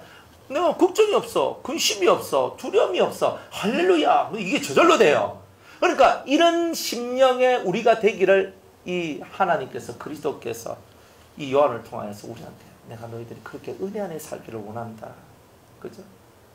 우리 노예에서 우리 이제 노예할 때 이제 노예 찬료를 만들거든요. 찬료를 만들어요. 찬료를 만드는데 이제 각 교회마다 노예에다가 교회 현황을 보고를 해야 돼요. 그래 보고를 해. 보고를 하는데 아무것도 쓸 게 없는 거야. 그러니까 쓸 게 없으니까 뭐라고 쓰냐면 은혜 가운데 잘 성장되고 있습니다. 이렇게 써요. 우리는요, 사람의 삶은 목회자나 성도들이나 교회나 어떤 공동체나 다 하나님의 은혜 가운데 있기를 원하는 게 있어요. 그러니까 우리의 이 심령은 그 은혜를 삼하고 바라는 심령이 돼야 돼요. 내게 은혜를 주시옵소서. 오늘도 그죠? 금그릇, 은그릇, 나무그릇, 질그릇이 큰 집에 많이 있지만 그러나 주인이 쓰기에 합당한 그릇은 깨끗한 그릇이다 그러잖아요. 나무그릇이면 좀 어때요? 내가 허드레로 쓰임받으면 어때요? 허드레라도 괜찮아. 내가 아무렇게나 쓰임받는 것이라도 괜찮아요. 원래 허드레로 그냥 평상시 쓰이는 그릇은요, 소중한 그릇을 쓰는 게 아니잖아요. 그냥 막 쓰는 그릇이에요. 그런 그릇이 돼도 괜찮아요. 그런데 그렇게 해도 쓰임 못 받는 그릇은 깨끗하지 않으니까, 혹은 깨졌으니까. 우리가 깨끗한 심령이 되면 주님은 우리 안에 깨끗해진 이 심령 속에 찾아와 주셔서 은혜를 주시고 정말 주님을 위해 살 수 있는 기회를 주시는 거예요. 세상에 가장 소중한 게 뭡니까? 주님을 위해 살 수 있는 기회가 주어졌다는 거예요. 내가 나라에 충성한다는 것은 나라를 위해, 왕을 위해, 임금을 위해 충성했다는 건데, 그래도 이 역사책에 그 사람들의 이름이 기록되잖아요. 하나님의 나라를 위해서 일을 했을 때 하나님 나라의 어떠한 체계, 행위체계, 우리의 모든 행했던 것들이 기록되지 않겠습니까? 그러니까 하나님, 저 은혜 받아서 주님을 위해 살고 싶어요. 이게 우리의 소망이 되어야 됩니다. 이 땅에서 잘 먹고 잘 사는 거 아무것도 아닙니다. 뭐 좀 잘 먹을 수도 있고 못 먹을 수도 있어요. 뭐 잘 먹으면 하나님 감사합니다. 열심히 일하더라도 잘 먹여주시니 감사합니다. 못 먹이면요, 살 좀 빼라고 그러신 줄 알고 살 좀 빼가 더 열심히 더 가벼운 육체로 일하겠습니다. 뭐 잘 먹고 못 먹고 뭐 중요해요. 좋은 집에 살고 뭐 못한 집에 살고, 이게 뭐 중요해요. 그런데 우리는 다 그런 것이 잘 돼 있어야 신앙생활 잘 될 거라고 생각하고 그렇게 착각하고 사는 게 잘못이다 이 말이에요. 그런 데서 빨리 벗어나라. 가끔 한 번씩 2층에 4층에 2층이 아니고 4층에 우리 요 바로 위에 서 있잖아요. 이 밤에 보면요, 바퀴벌레 익돈 많은 게 나오거든요. 제가 그냥 몇 번도 제가 그냥 잡기도 몇 번 잡았어요. 사모님입니다. 깍 하면서 이제 바퀴벌레 깍 하고 이제 이렇게 제가 이래서 했는데, 아이 뭔 바퀴벌레가 이렇게 큰 게 나와. 진짜 이만해 커요. 바퀴벌레 커. 이야, 진짜 여기가 좀 부유한 도시라서 그러나, 이 동네가 해운대 가까운 데서 그러나 진짜 많은 게 막 날라와요. 막 잘 먹고 잘 커가지고. 안 그래요? 정말 새 집, 뭐 좋은 집들 가면요, 그런 게 없어요. 잘 지어놓은 집에 뭐 가니까 별로 없더라고. 더럽게 사는 집만 있지 뭐. 안 그래요? 뭐 맨날 밥풀떼기 흔쳐놓고 막 그 쓰레기 더미 같이 집에서 사니까 그런 게 있는 거지. 깨끗하게 치고 살면 뭐 그런 게 있겠어요. 막 이돈 많은 게 날라오는데, 야, 이놈들은 원래 바퀴가 제가 알기로는 쪼만하거든요. 요만하거든요. 점점 커서 한 요 정도 손 한 마디 정도 되면 그 바퀴도 크다 하는데 이건 손 두 마디 되는 거예요. 근데 여기서 본 거는요, 진짜 이딴 많은 게 좀 봤거든요. 세상에 이렇게 큰 것들이 이렇게 돌아다녀.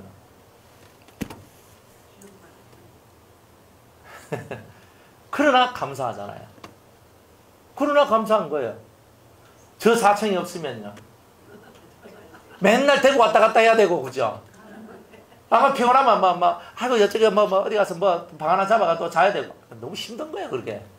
그런데 저 4층에 있으니까 저기서 그냥 살 수 있잖아요. 비바람 피할 수 있고 감사하잖아요. 그러니까 우리가 생각할 때에 뭐 집이 좋니 나쁘니 뭐 이것이 뭐 시설이 어떠니 저떠니는요, 다 배불러서 나온 소리예요. 정말 바람만 막아주고 비만 피하게 해줘도 은혜로다. 진짜 은혜 받은 사람은 막 건물이 이게 먹고 이런 말 안 해요. 그죠? 축축하고 습기가 차 있어도 아이고 주님이여 오늘 어떠한 은혜를 주실라고, 그죠? 이 촉촉하게 우리의 심정을 적셔주실란가? 이러면서 올라오거든요.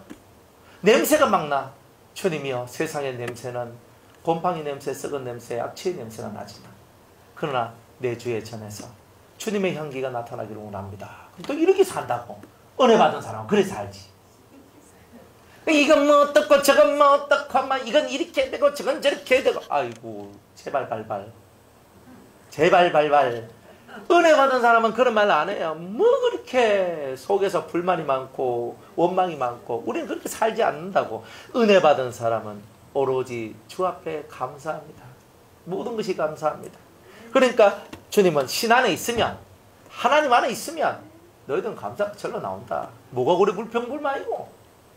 이 심령이 은혜가 떨어지면 다 입이 문제가 생겨요. 안 그렇습니까?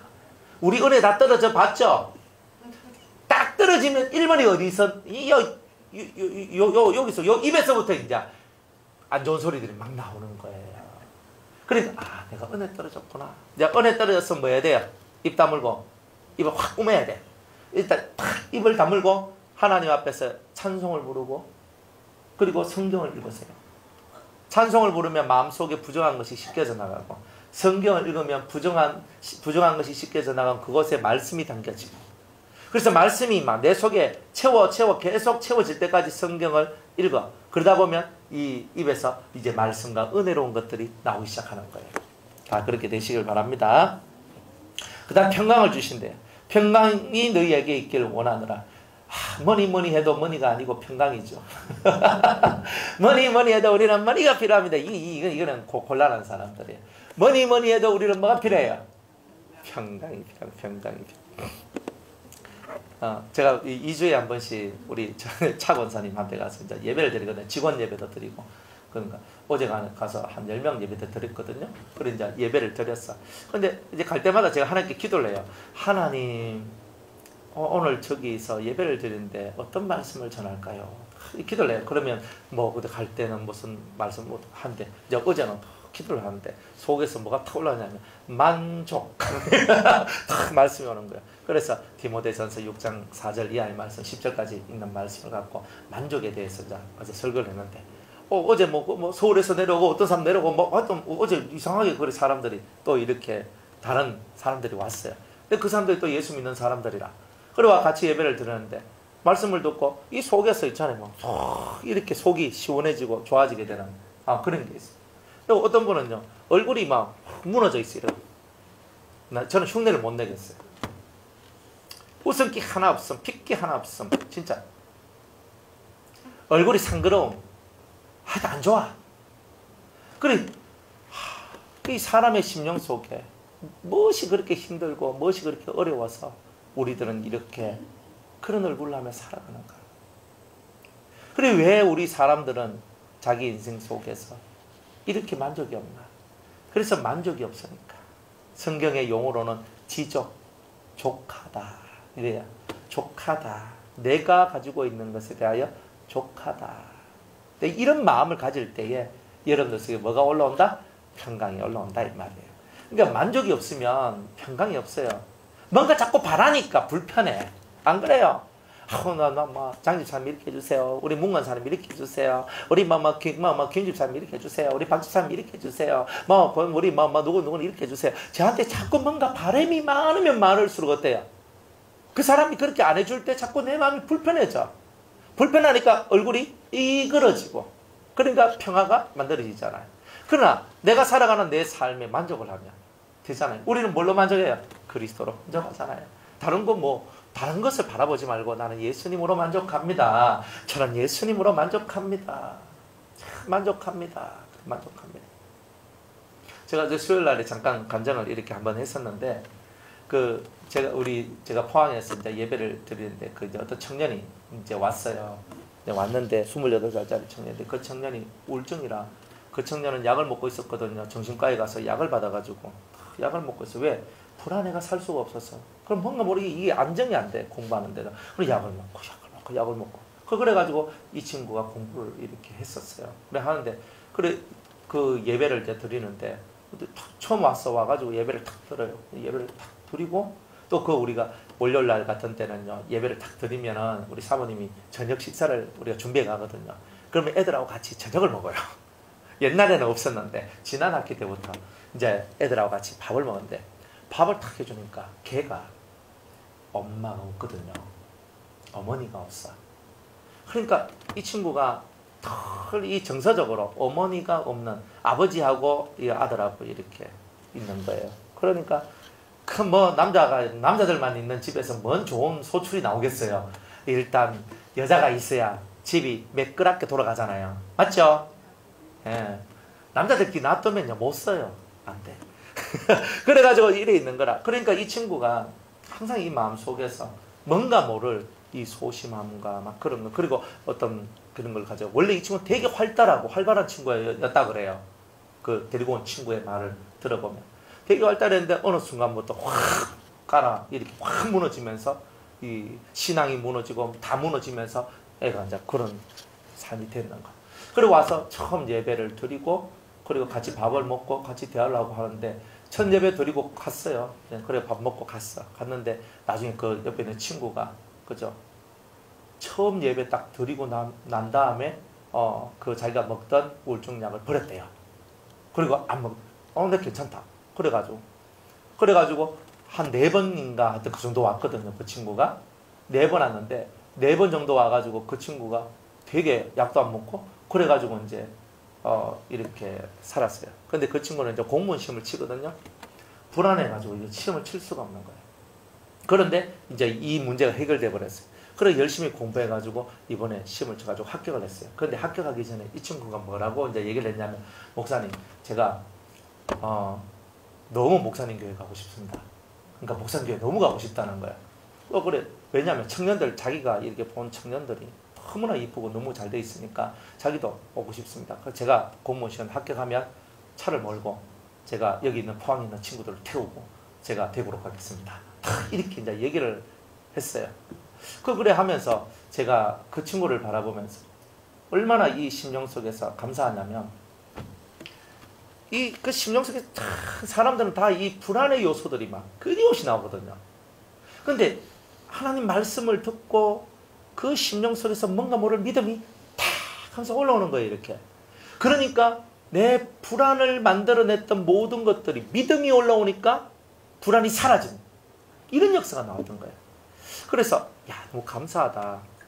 우리가 하나님 앞에 열매를 맺지 못하는 이유는요, 알지 못한 그런 불안함이 우리를 주장해서, 그래서 평강이라는 열매를 맺지 못하는 거예요. 근데 불안은 다 불신이 만들어낸 능력이에요. 믿음은 들으면서 나며, 말씀을 진정으로 들으면 절대 불안해지질 않아요. 정말 말씀을 제대로 믿고 나아가면 절대 불안해하지 않아요. 모든 응답은 믿음에서 나오고, 믿음의 역사가 만들어내는 가장 고귀한 은총이 뭐냐? 평강이다, 이 말이에요. 그러니까 오늘 저와 여러분 평강을 얻는 이 일이 오직 믿음 안에서만 가능하다. 믿음이 떨어질 때일수록 예배당에 더 와야 돼요. 왜 와야 되냐? 들어야 여러분들의 믿음이 다시 살아나기 때문에 그런 거예요. 그렇죠? 그런데 보통은 어때요? 믿음이 떨어지면, 은혜가 떨어지면, 신앙이 떨어지면 해운대 가잖아요, 그죠? 영화 보러 가고, 세상 친구들 만나러 가고, 김 집사 잘 있나? 자꾸 사람 찾아다니고, 은혜가 떨어지면 다 그렇게 된다. 그래서 여러분들이 진정 불안으로부터 이겨낼 수 있는 것은 그리스도를 믿는 믿음만이 모든 불안에서 벗어나서 평안을 얻을 수 있다는 거예요. 그래 여러분들의 심령 속에 대단한 평안이 임하기를 원합니다. 주님을 믿는 자 절대 불안하지 않아요. 그 불안한 것은 다 불신이 뼛속에서부터 흘러나오기 때문에 불안이 사라지지 않는 거예요. 그게 바로 어둠의 역사, 어두운 영들의 역사라는 거예요. 은혜와 평강이 너희에게 있기를 원하노라. 우리를 사랑하사 그의 피로 우리 죄에서 우리를 해방하시고 그 아버지 하나님을 위하여 우리를 나라와 제사장으로 삼으신 그에게 영광과 능력이 세세토록 있기를 원하노라. 자, 예수 그리스도는요, 우리를 하나님께서 예수님은 우리를 사랑하셨고 그 다음에 그의 피로 우리 죄에서 우리를 해방하시고, 피 뿌림 전에 뭐부터 있었어요? 사랑하시고 사랑하셨다가 있잖아요. 여러분들, 예수님이 우리를 위하여서 피를 뿌릴 수 있었던 것은 하나님만 사랑해서가 아니라 우리까지도 사랑했기 때문에 피 뿌림의 역사가 일어났다는 거예요. 희생은요, 피 뿌림은 희생이거든. 희생이 일어나려면 뭐부터 있어야 된다? 사랑함이 있어야 된다. 그러면 여러분들이 진짜 사랑하면 희생이 만들어져요. 예수님을 사랑하면 예수님께 희생할 것이고, 교회를 사랑하면 교회에 대하여 희생이 나올 거고, 사람을 사랑하면 그 사람에 대한 희생이 나올 것이다, 이 말입니다. 그러니 예수님이 우리를 사랑하사 우리를 사랑했대요. 지극히 우리를 사랑하심으로 자기의 피를 뿌려, 그래서 그 피 뿌림을 통하여 우리가 죄로부터 벗어나게 되었다. 사랑이 희생을 만들어냈다. 이것을 말씀하고 있는 거예요. 그러니까 예수님을 우리가 먼저 사랑한 것이 아니라 그분이 우리를 사랑하셨다. 먼저 그분이 우리를 사랑하셨다. 그러니까 우리는 항상 사랑의 은혜를 받은 자, 사랑의 수혜를 받은 자다. 그러니까 우리는 사랑의 큰 빛을 진 자예요. 그러니까 우리는 또다시 그리스도가 우리에게 주신 이 사랑의 빛을 갚기 위한 삶을 살아가야 되죠. 예수의 이름으로, 예수의 이름으로 사랑의 빛을 갚는 오늘 하루가 되시길 바랍니다.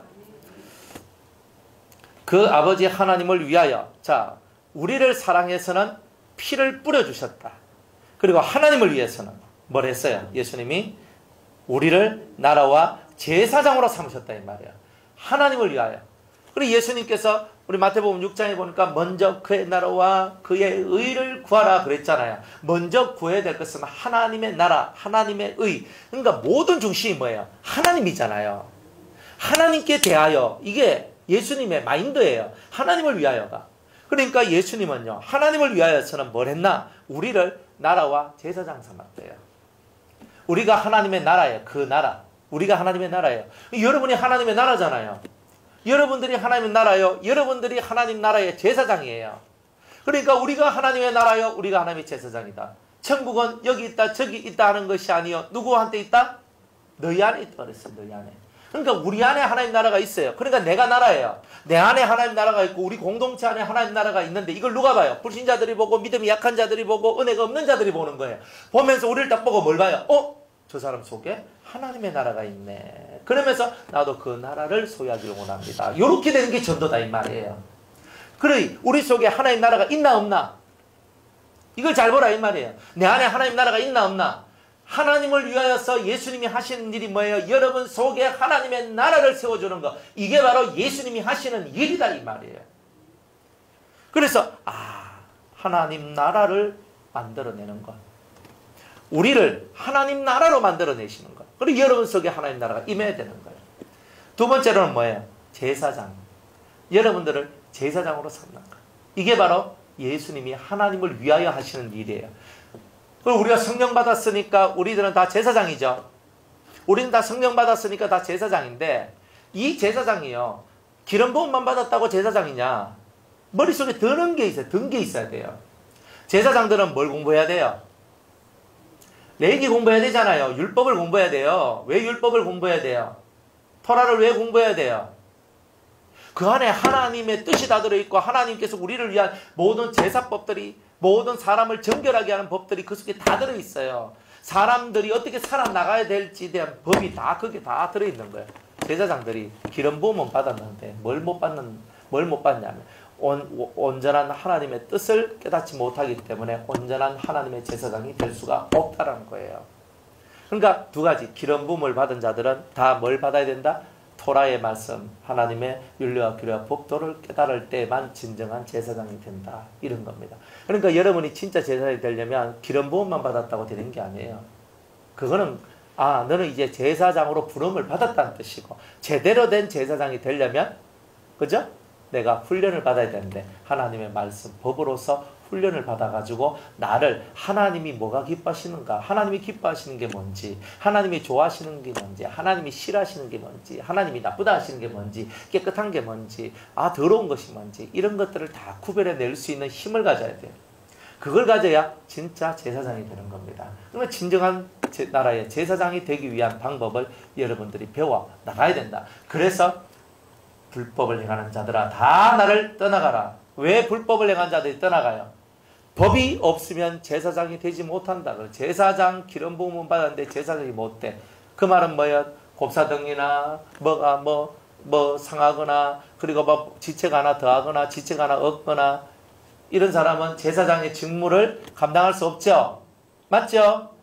그러니까 여러분들이 뭔가 부족한 게 보이고 너무 그죠? 너무 이렇게 영적으로 장애를 입어버리면 제사장이 못 돼요. 성경에도 제사장의 가문에 태어나서 제사장의 가문에서 산다 할지라도 제사장이 못 되는 사람들은 영적 장애를 다 입었기 때문에 육체의 장애가 있기 때문에 안 됐어요. 우리는 영적 장애를 입으면 제사장이 못 돼요. 그러니까 나는 제사장이에요 해도 나는 영적 장애를 입었어. 그러면 제사장이 못 된다는 것을 알아야 됩니다. 제사장 만들기 위해서 주님은 우리 안에 있는 영적인 장애들을 다 없애고 우리 심령을 건강하게 건전하게 만들어 주신다 이 말이에요. 그래야지만 제사장이 돼요. 제사장이 삐뚤게 말하고 삐뚤게 행동하면 어떻게 돼요? 백성들이 다 삐뚤어지잖아요. 그러니까 제사장은 바르게 말하고 바르게 행동하고 바른 길을 가야지만 제사장이 되는 거예요. 우리가 이런 제사장이 되기 위하여 주님은 오늘도 노력하신다 이 말이에요. 자, 성경 출애굽기 19장 보겠습니다.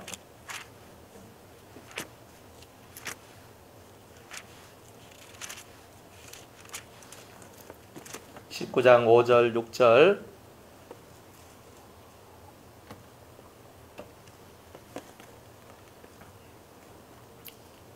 세계가 다 내게 속하였나니 너희가 내 말을 잘 듣고 내 언약을 지키면 너희는 열국 중에서 내 소유가 되겠고 너희가 내게 대하여 제사장 나라가 되며 거룩한 백성이 되리라. 너는 이 말을 이스라엘 자손에게 고할지니라. 아멘. 전 세계가 다 하나님께 속하였고 속하였다 그랬어요. 그러니까 이 모든 세상은 다 하나님 것이라는 거예요. 너희가 내 말을 잘 듣고 1번이 뭐예요? 말 좀 잘 들으라. 이 말을 잘 들어야 되는 거예요. 정말 말 안 들을 때 속이 천불나죠. 사람이 천불나는 건 아무것도 아닙니다. 하나님께서 우리 쳐다보고 천불이 나는 거예요. 내 말을 잘 듣고, 얼마나 말 안 들으면 이 말부터 하겠어요. 내 말을 잘 듣고, 두 번째, 내 약속, 언약을 지키면 말을 좀 잘 들으라. 이 말씀을 좀 듣고, 그리고 내 언약의 말씀을 좀 지켜봐라. 그러면 너희는 열국 중에서 내 소유가 된다. 내 끼다. 그럼 내가 너희들을 내 것으로, 내 소유로 확 안아줄게. 이런 말이에요. 그 다음에 너희가 내게 대하여 이렇게 말 잘 듣고 언약을 지키면 너희가 내게 대하여 뭐가 되고? 제사장 나라가 되고. 자, 이게 얼마나 멋진 얘기예요. 이게 제사장 나라가 된다는 말이 뭐냐면은 제사장들의 왕국이 된다는 거예요.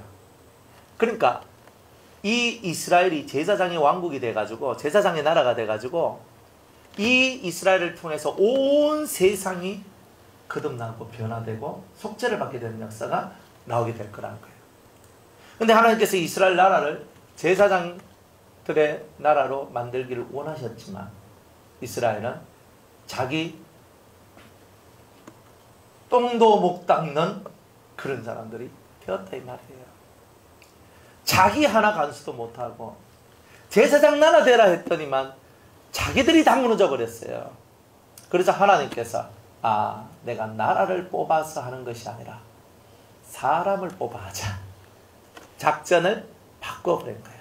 이스라엘 나라 내 요것들을 통해서 내가 하려고 그랬는데 이제 내가 범위를 넓혀서 이방인들, 이스라엘이 말하고 있는 이스라엘 외의 사람들을 불러서 이스라엘을 정신 차리게 하고, 그리고 내가 사람의 외모나 사람의 겉모습을 보고 그들을 택하는 것이 아니라 그 중심을 보고 택한다는 것을 내가 보여주리라. 이렇게 말씀하시면서 이스라엘 나라가 하나님의 말씀을 제대로 못 지켜나가니까 하나님께서 이방인들을 통해서 이방인들 중에 내 소유를 찾고 하나님의 소유를 뽑아내고 하나님의 것을 뽑아내서 기름을 부어주시더라 이 말이에요. 이게 은혜다 이 말이에요. 그 대표적인 은혜가 고넬료, 백부장 고넬료의 가정이 성령이 충만한 역사, 성령이 임했다는 거예요. 그게 이방인들한테 성령이 임했다는 놀라운 소식이잖아요. 베드로와 유대인들이 다 놀랐어요. 다 120명의 성도들이 다 뭐예요? 거의 다 유대인이잖아요. 예루살렘에 있는 유대인들이 오순절 성령의 역사를 체험을 했는데 이방인들한테 이런 우리와 동일한 성령의 역사가 내려갈 것이라고 누가 상상을 했겠어요? 그런데 동일하게 우리와 받았던 성령과 동일한 성령을 이들이 받았다 그랬잖아요. 이방인들도 하나님 나라와 그 제사장이 되는 길이 열렸다는 거예요. 그래서 오늘 우리한테 이런 우리가 하나님 나라가 되고 제사장이 되는 길이 열린 거 아니겠습니까? 그리고 거룩한 백성이 되리라 그랬어요. 거룩한 백성, 성민, 거룩한 백성이 되리라. 그러니까 우리가 하나님 앞에 거룩한 백성, 뛰어난 백성, 정말 깨끗하고 젠틀하고 완전 무결한 그런 자들로 너희들이 서게 될 것이다. 이 말을 이스라엘 자손들한테 외쳐라. 이렇게 말씀하고 있는 거죠. 또 베드로전서 2장 9절 말씀 다 알지만 한번 찾아볼게요. 베드로전서 2장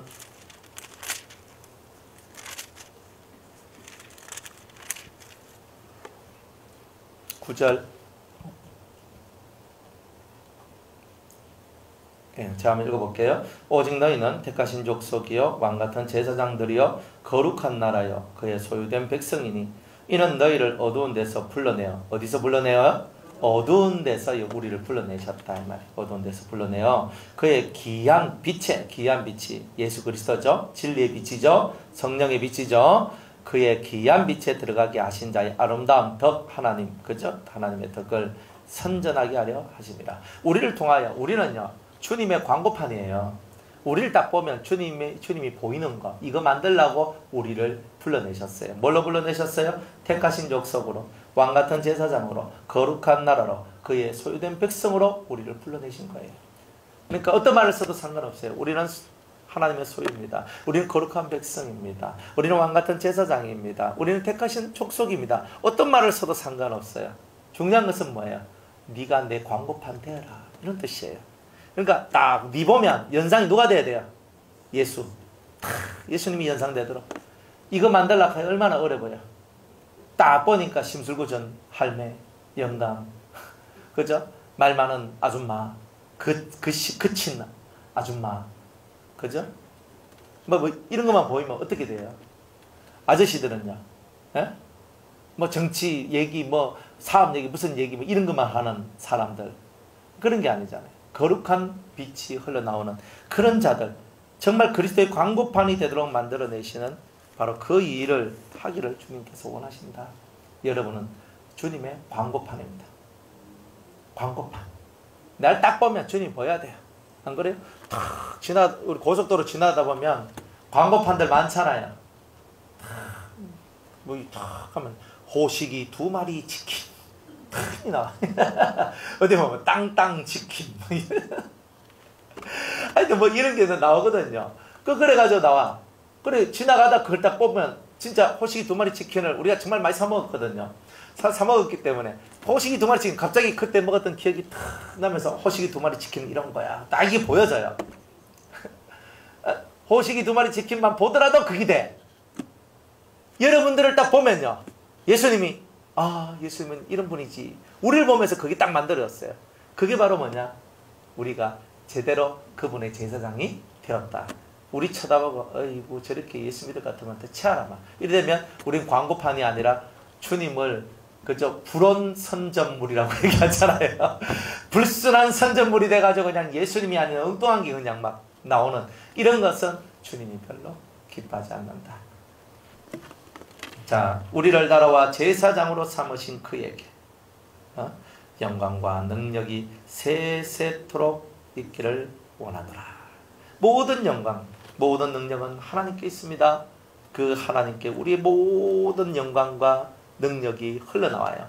그분한테 영광과 능력이 있다는 말은 그분은 내 아버지고 나는 그분의 자식이니까 그분의 영광이 내게 덮치고 그분의 능력이 내게 내려온다 이 말이에요. 할렐루야. 그런 은혜가 있기를 바랍니다. 자, 볼지어다 구름을 타고 오시리라. 오호, 주님이 이제 뭘 타고 오신대요? 자, 성경을 보면요, 주님께서 이렇게 올라가시면서부터 시작을 해가지고 이 오시리라 하는 말이 엄청나게 많죠. 반드시 오신대요, 예수님은. 자, 그런데 여기는 뭘 타고 오신대요? 구름을 타고 오신대. 구름을 타고 오신대. 자, 구름은요 어때요? 구름은 신비하죠? 신비해요. 구름 속에 뭐가 들어있는지 누가 알아요? 몰라요? 몰라요. 그러나 구름이 뭘 만들어내요? 물을 만들어내요. 비를 쏟아내는 게 바로 구름이다.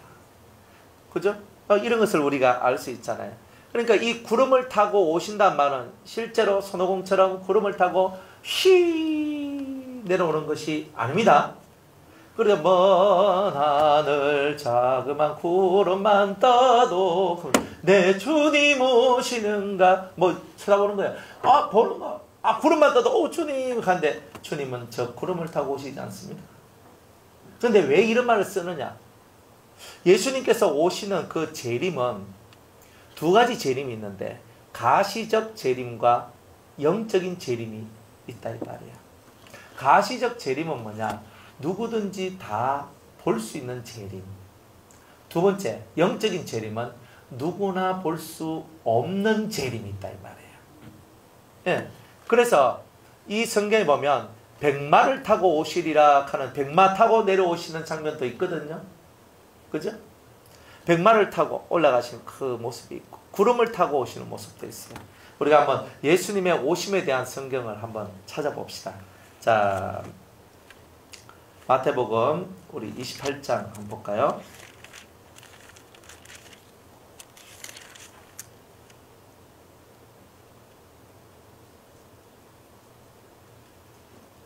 마태복음이 아니고 사도행전.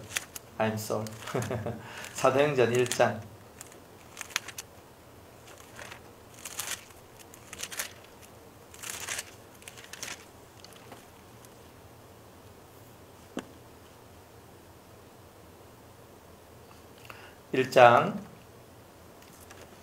자, 6절로부터 한번 읽어볼게요. 저희가 모였을 때에 예수께 묻자와 가로되 주께서 이스라엘 나라를 회복하심이 이때니까 하니 가라사대 때와 기한은 아버지께서 자기의 권한에 두셨으니 너희의 알 바 아니요 오직 성령이 너희에게 임하시며 너희가 권능을 받고 예루살렘과 온 유대와 사마리아와 땅끝까지 이르러 내 증인이 되리라 하시니라 하고 올라가시는 거예요. 맞죠? 이 말씀을 마치시고 저희 보는 데서 올리워 가니 구름이 저를 가리워 보이지 않게 하더라. 주님이 여기서 지금 어떻게 해요? 올라가잖아요. 올라가는데 계속 사람들이 뚫어지게 12제자들이 예수님하고 쳐다보고 있는 거예요. 12제자가 아니고 11명의 제자하고 막 일단 몇 명의 제자들 예수님하고 있는데 갑자기 구름이 가리더만 예수님이 구름 사이 속으로 샥 올라갔다 이 말이에요. 그러니까 보여요 안 보여요? 은밀한 가운데 신비함 가운데 예수님이 올라가는 모습을 봤는데 중간에 사라져버렸어. 구름 속으로 샥 하면서. 이해가요? 예. 자, 구름이라 하는 말을 설명하기 위해서 지금 이 얘기를 지금 하고 있는 거예요. 자, 그래서 구름이 저를 가리워 보이지 않게 하더라. 올라가실 때에 제자들이 자세히 하늘을 쳐다보고 있는데 자세히 쳐다보고 있는 거예요. 흰옷을 입은 두 사람, 천사죠. 천사들 두 명이 저희 곁에 서서 가로되 갈릴리 사람들아 어찌하여 서서 하늘을 쳐다보느냐. 너희 가운데 하늘로 올리우신 이 예수는 하늘로 가심을 본 그대로 오시리라 그랬어요. 자, 올라갈 때 어떻게 올라갔어요? 구름 사이를 뚫고 그죠? 사라졌지. 그러니까 눈으로는 볼 수 없도록 올라가셨다 이 뜻이에요. 처음에 올라갈 때는 예수님이 샥 올라갈 때는 그걸 봤어. 봤는데 어느 순간인가 구름 사이 속으로 싹 사라지면서 예수님이 샥 하고 사라졌어요. 그렇잖아요. 그러니까 내 눈으로 처음엔 봤지만 나중에는 예수님의 모습이 보이지 않더라. 예수님이 오실 때도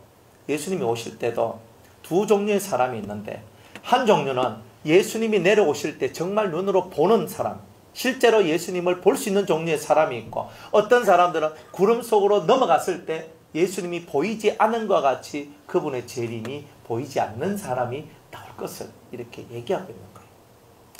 그래서 이 성경에서 말씀하고 있는 얘기가 뭐냐, 이 성경에서 하고 있는 얘기는 뭐냐면은 예수님께서 구름을 타고 오시란 말은 하나의 큰 영적인 재림, 큰 생명을 갖고 우리에게 오시는 이 재림을 얘기하는데 첫 번째 재림은 영적인 재림으로서 그리스도의 신부들만이 그 재림을 볼 수 있고 참여할 수 있다. 그걸 보고 공중 재림이라고 한다 이 말이에요. 그런 재림. 그러니까 그런 재림을 얘기하고 있다. 그 다음에 또 어떤 사람은 보고 어떤 사람은 못 보는 재림이 있는 것처럼 또 이 구름 속을 올라갔지만 사람들이 다 봤죠. 내려올 때도 사람들이 다 보는 재림이 있을 수 있다. 그게 바로 지상재림이다. 그러니까 구름을 타고 온다는 이 얘기 속에는요, 그 지상재림과 공중재림 두 가지를 다 우리한테 말을 하고 있는데 그 근거가 어디냐? 사도행전 1장에 있는 말씀을 근거로 해서 이 말씀은 공중재림도 되고 지상재림도 된다 이 말이에요. 그런데 여기서는 구름을 타고 오시리라 다니엘서 7장 13절 말씀에 보면 인자가 구름을 타고 온다라고 얘기를 했죠. 그래서 그 말은 무한한 생명의 능력을 가지고 우리에게 오신다 하는 뜻이라 그랬죠. 구름을 타고 오신다는 말은 무한한 생명의 능력, 무궁한 생명의 능력, 다함이 없는 하늘의 생명을 갖고 우리에게 오시는 예수 그리스도를 설명할 때 구름 타고 오시리라 그랬어요. 초림의 예수도 그랬고 재림의 예수도 그렇다. 자, 이것을 얘기하고 있어요. 그러면서 각인의 눈이 그를 보겠고 그를 찌른 자들도 볼터이어 땅에 있는 모든 족속이 그를 인하여 애곡하리니 그러하리라 그랬습니다. 자, 공중재림이 일어나도 땅에 있는 사람들이 애곡을 해요. 애곡을 하고 지상재림을 할 때는 뭐예요? 땅의 사람들의 3분의 2가 죽어요. 2가 죽어. 그러면 땅의 사람 3분의 2가 죽는 상태에서 누가 애곡을 하나요? 예수님이 내려오시는데? 예수님이 내려오실 때 예수님을 맞이하는 사람은 주여 하고 맞이하지? 그러니까 여기서 나와 있는 이 내용은요, 예수님께서 공중재림을 하실 때에 이 땅에 있는 사람들이 예수님의 오심을 통하여 정말 사람들이 들림받아 샥 올라가는 일들이 벌어지죠. 그리고 영적으로 사람들이 예수님을 찌른 자들, 영적으로 해요. 이거는 육으로 하는 말이 아니라 영적으로 예수님을 찔러댄 사람들이 있죠. 예수님을 핍박한 사람들이 있죠. 예수님을 괴롭힌 사람, 진리를 거역하고 진리를 대적하고 마귀 편에 서서 살아왔던 모든 사람들이 영적으로는 예수님이 오셨구나. 그리고 땅에 있는 모든 족속들이 그 예수님의 것들을 영적으로 깨닫고 마음이 불안해지면서 자기의 죽을 것에 대하여 또 자기에게 올 심판에 대하여 크게 두려워하게 되는 일들이 나오게 될 것이라는 것을 이렇게 말씀을 하고 있는 거예요. 그러니까 이건 지상재림의 모습이 아니에요. 지상재림은요, 3분의 2가 죽어. 그 엄청난 죽음 속에서 예수님이 내려오는 거예요. 그러니까 여러분들이 예수 그리스도는 어쨌든 간에 구름을 타고 오신다는 말은 무한한 생명의 능력을 갖고 내려오신다는 이 뜻이다. 이것을 여러분들이 알고 이렇게 했으면 신앙 생활을 잘했으면 좋겠습니다. 각인의 눈이 그를 보겠고 사람들이 예수님을 보는 거예요. 또 두 번째 차원으로 말하면 지상재림할 때 사람들이 예수님을 진짜 봐요. 예수님과 그 군대들이 백마를 타고 위에서 확 내려오거든요. 내려오니까 땅에 있는 사람들이 확 쳐다보고 있는 거예요. 얼마나 이게 대단한 광경이에요. 이런 광경들이 벌어질 것을 얘기하고 있는 거예요. 그러니까 여기는 지상재림하고 우리가 공중재림 두 개를 사실은 다 보여주고 있는 거예요. 그러니까 이거 꼭 하나만 얘기할 필요는 없어요. 그래서 정말 그렇구나. 그래서 여러분들은 뭘 원해요? 공중재림에 동참하기를 원해요? 지상재림에 동참하기를 원해요? 예? 둘 중에 하나는 해야 돼요. 그죠? 하나는 해야 영광스러운 것이 되는 거잖아요. 믿음의 소망대로 정말 오실 그 주님을 맞이할 수 있는 여러분들 다 되시길 바랍니다. 여기까지 하고 저녁 시간에 요 8절 이하의 말씀 전합니다.